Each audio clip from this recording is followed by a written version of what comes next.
अस्सलाम वालेकुम dear students, welcome back.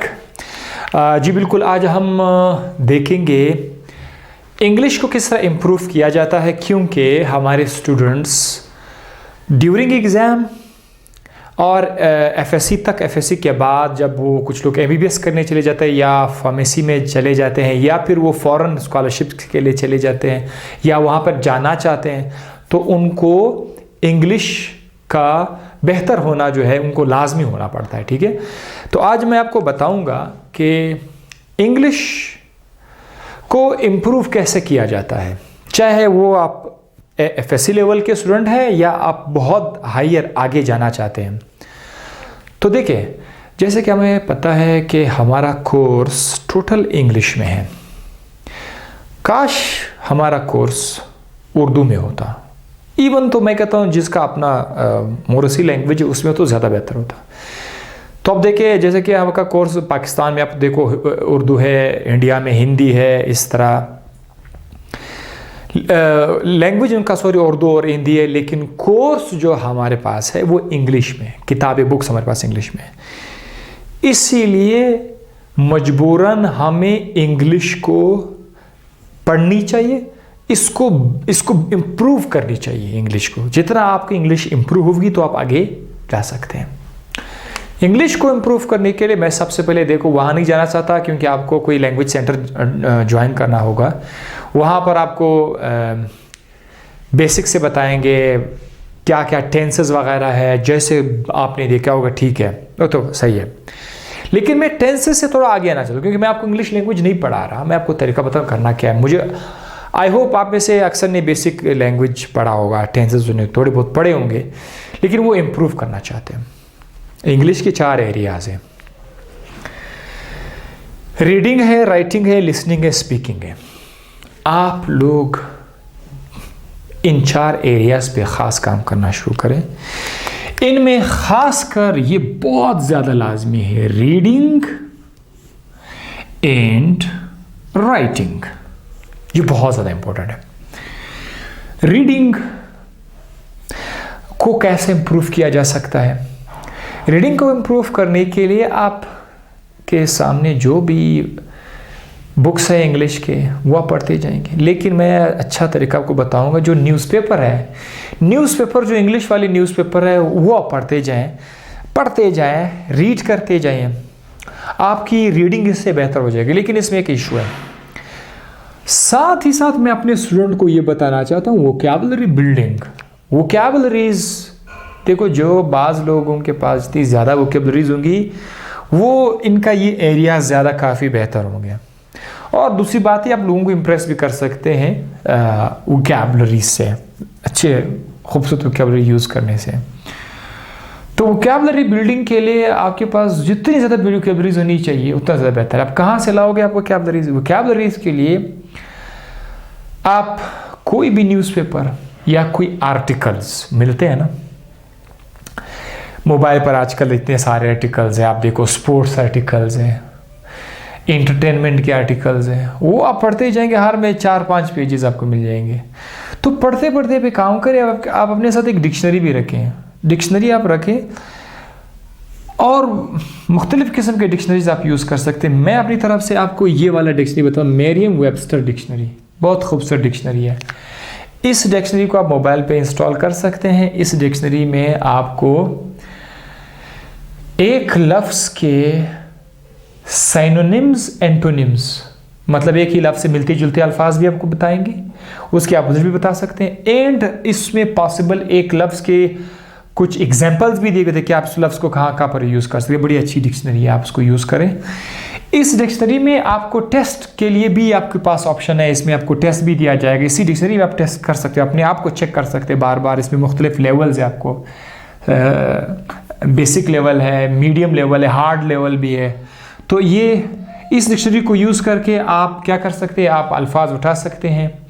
अगर आपको न्यूज़पेपर पढ़ते वक्त कोई लफ्ज़ आपने देखा, उसको आपको समझ नहीं आ रहा है कि ये क्या लिखा हुआ है, लेट सपोज वहाँ पर लिखा हुआ है इंटाइस, ठीक है, let's suppose is a word entice, may be अगर मेरा स्पेलिंग मिस्टेक है, इंटाइस। आप देख रहे कि उसमें आ गया है, ये मैं क्या करूँ? तो इंटाइस का मतलब आप यहाँ से डिक्शनरी खोल के इधर से आप देख ले, अगर आप का लेवल बहुत कमज़ोर है तो आप उर्दू इंग्लिश डिक्शनरी अलग से यूज़ कर सकते हो।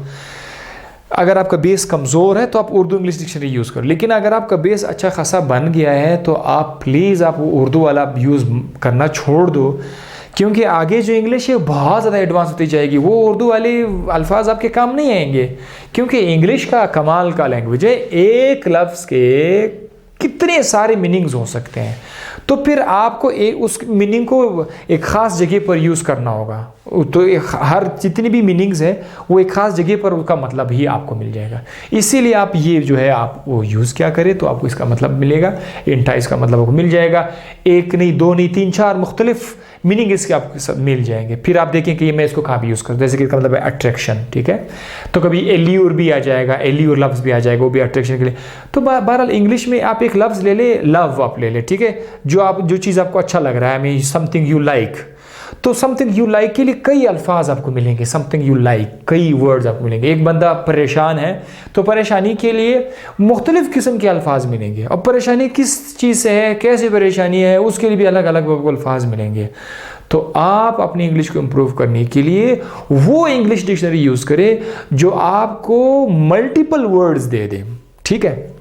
ये था आपका रीडिंग, और रीडिंग आप हर रोज़ आप करोगे। एवरी डे आपको कुछ ना कुछ आर्टिकल्स पढ़ना होगा, चाहे वो न्यूज़पेपर है जो भी है, साथ साथ उसका अगर आप छोटा सा रजिस्टर भी लिख लेंगे, मैं अपनी तरफ बता, रजिस्टर लिख लें, जो अखबार में आप पढ़ रहे होते हैं उसमें से जो मुश्किल लफ्ज़ है वो आपका मतलब जानकर वो आप अपनी रजिस्टर में अपने साथ नोट कर ले, आपकी खोपड़ी में वो बैठ जाएगा, ठीक है। ऐसा करते जाएंगे, आपके पास आपके रजिस्टर में आपकी वोकैबुलरीज आपके पास आना शुरू हो जाएगी। ये करेंगे तो आपका रीडिंग इससे इम्प्रूव हो जाएगा, बेस्ट रीडिंग हो जाएगी, ठीक है। अब हम आते हैं राइटिंग की तरफ।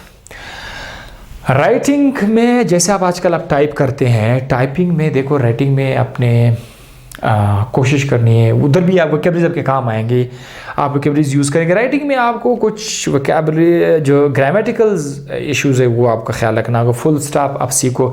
यार आजकल यूट्यूब में, मैं इंग्लिश टीचर नहीं हूँ, ठीक है, मैं इंग्लिश जस्ट एवरेज है जैसा बता रहा हूँ, लेकिन मैंने GRE के लिए तैयारी की हुई है, तैयारी कर रहा था। मुझे बहुत सारी कमज़ोरी नज़र आई, बहुत सारे वीक पॉइंट्स हैं हमारे यहाँ, ख़ासकर हम जो साइंस के टीचर होते हैं, हमारा ये रीजन बहुत वीक होता है राइटिंग, ठीक है। तो तब जाकर मुझे अंदाज़ा हुआ कि हम काफ़ी कमज़ोर हैं।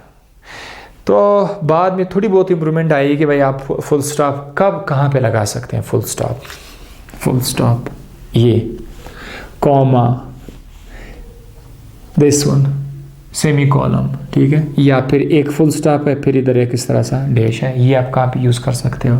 एक्सक्लेमेशन मार्क क्या है, ये आप कहाँ पर यूज़ कर सकते हो। तो भाई बस यूट्यूब पर आप कहीं पर आप दे दे पंक्चुअल्स के हिसाब से कि भाई पंक्चुएशंस कहते हैं, आप वो दे दो, आपके पास आ जाए कि यार ये आप इधर यूज़ कर सकते। एंड गौर से सुने, एक बार आपने वीडियो में देखा या किसी से सुना या सीखा कि ये पंक्चुएशंस होते हैं, फिर आप इसकी प्रैक्टिस कैसे करोगे, आप दोबारा रीडिंग पे जाओगे। आप कोई भी किताब, इंग्लिश वाला किताब बुक खोलेंगे, आर्टिकल खोलेंगे, आर्टिकल में देखो कि इधर कॉमा कहाँ पर आ रहा है, फुल स्टॉप कहाँ पर आ रहा है। तो जो कुछ आपने यहाँ पर देखा था वो आप वहाँ पर आपकी प्रैक्टिस होती जाएगी। अच्छा इधर फुल स्टॉप लगाया हुआ है। मैं कहना चाहता हूँ कि आप जब भी रीडिंग कर रहे हो ना, तो चेक करो कि ये चीज़ें आपको कहाँ पर मिल रही है और ये चीज़ें कैसे, किस अंदाज में आ रहे हैं। फुल स्टॉप के बाद जैसे आप दोबारा स्टार्ट करेंगे तो पहला लफ्ज़ बड़ा होना चाहिए, ठीक है। और कौन कौन से नाउन है, ताकि जिसको आप कैपिटल करना चाहते हैं, ठीक है, उसको पहले उसके पहला जो अल्फ़ाबेट है उसका बड़ा करो, बाकी वो छोटा कर दे, ये आपको पता होना चाहिए। इस तरह आपका राइटिंग इम्प्रूव हो जाएगी। और राइटिंग इम्प्रूव करने के लिए आप कोशिश करें कि थोड़ा सा आपके माइंड में एक आइडिया आ गया, लेट्स सपोज आपका आइडिया आ गया है कि कोई पिकनिक पॉइंट है, कोई जगह है, लेट्स सपोज आप कहते हैं कि एक जगह बड़ा खूबसूरत जगह है, मैं वहाँ जाना चाहता हूँ। तो लेट्स आप वहाँ पे चले गए, वापस आप आ गए, आप उसको फिर लिखो कि ऐसे ऐसे जगह थे, माइंड में उसको आप लिखने की कोशिश करें। पूरा का पूरा जो सेटअप आपने देखा उसको आप लिखने की कोशिश करें, टाइप करते जाइए, इससे आपका राइटिंग और भी इम्प्रूव हो जाएगा। सही है। तो आपने सिर्फ ये नहीं कि आपने देखा, आप खुद प्रैक्टिस करोगे, लिखना पड़ेगा, you have to type. Right. अगर आपके पास कंप्यूटर नहीं है तो आप जस्ट कॉपी पर आप लोग करते जाएंगे, फिर इम्प्रूव हो जाएगी। Then we have listening. Listening में ये एक वाहिद चीज़ है जिसमें आपको किसी दूसरे से आपको दोस्त को ढूंढना होगा। आपका दोस्त आपके पास बार बार आपके साथ क्या करेगा, बोलता जाएगा। ये दोनों पार्ट्स में, लिसनिंग एंड स्पीकिंग में, आपका कोई दोस्त होगा, आप उसके साथ बातें करेंगे इंग्लिश में, और जैसे वो आपके साथ बैठ जाएं तो बैठने के दौरान मुख्तलिफ़ किस्म के वाक़यात आ जाते हैं जिसको इंग्लिश में फिर ट्रांसलेट करना पड़ता है। और साथ ही साथ मैं आपको एक और मशवरा भी देना चाहता हूँ कि अगर आप कोई इंग्लिश जो एनिमेटेड मूवीज़ है, एक तो इंग्लिश मूवीज़ हैं वो वाली लैंग्वेज भी इतनी ज़्यादा नहीं है जितना कि एनिमेटेड मूवीज़ जो है, जो बड़े खूबसूरत एनिमेटेड मूवीज़ आते हैं, एनिमेटेड मूवीज़ जैसे कि फ्रोज़न है, जैसे कि द लायन किंग है, उनको आप लोग देखते जाओ, साथ साथ सुनते जाओ, उससे आपकी लिसनिंग काफ़ी इम्प्रूव हो जाएगी।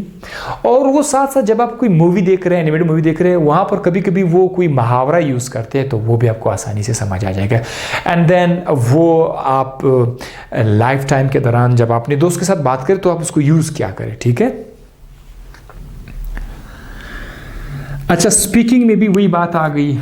अब स्पीकिंग में आप चूंकि टीवी स्क्रीन पे नहीं देख रहे हैं, स्पीकिंग में आप खुद बोल लेते हैं, वहाँ पर आप तो सुन रहे थे, पर खुद आपको बोलना पड़ता है। तो बोलने के वक्त आपको लाजमी तौर पर जो है अपने दोस्त के साथ बोलना होगा, ठीक है। जितना ज़्यादा उसको ज़्यादा बोलते जाएंगे आपकी इम्प्रूवमेंट आती जाएगी। ये इंग्लिश एक, मैं बताऊँ, एक ऐसा फील्ड है जिसको क्या चाहिए, जिसको ये चाहिए, प्रैक्टिस एंड प्रैक्टिस। भाई इसको बार बार प्रैक्टिस करते करते करते करते, खासकर ये वोकैबुलरीज़ है आपके पास 100-200 तो नहीं होनी चाहिए, 1000, 2000, 3000 में वोकैबुलरीज़ होनी चाहिए।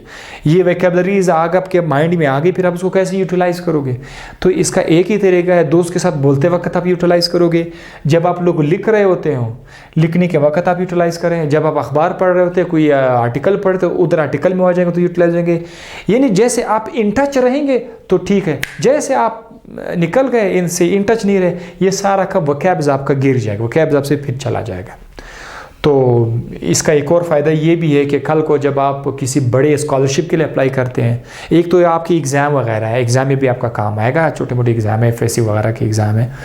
इसके अलावा जब आप हायर लेवल पे जाएंगे, जैसे कि मैं बताऊं, जहाँ तक मुझे लगा सबसे टफ मुझे लगा GRE टेस्ट। मुझे लगा GRE में एक तो बहुत टफ उसका पोर्शन आते हैं, वहाँ से आपका मैथमेटिकल स्किल्स भी वो देखते हैं, वो एनालिटिकल स्किल्स भी देखते हैं। तो ये वाला पोर्शन आपका जितना मजबूत होगा उतना ही आपके स्कॉलरशिप जीतने के चांसेस ज़्यादा होंगे, स्कॉलरशिप को कमाने के चांस ज़्यादा होंगे।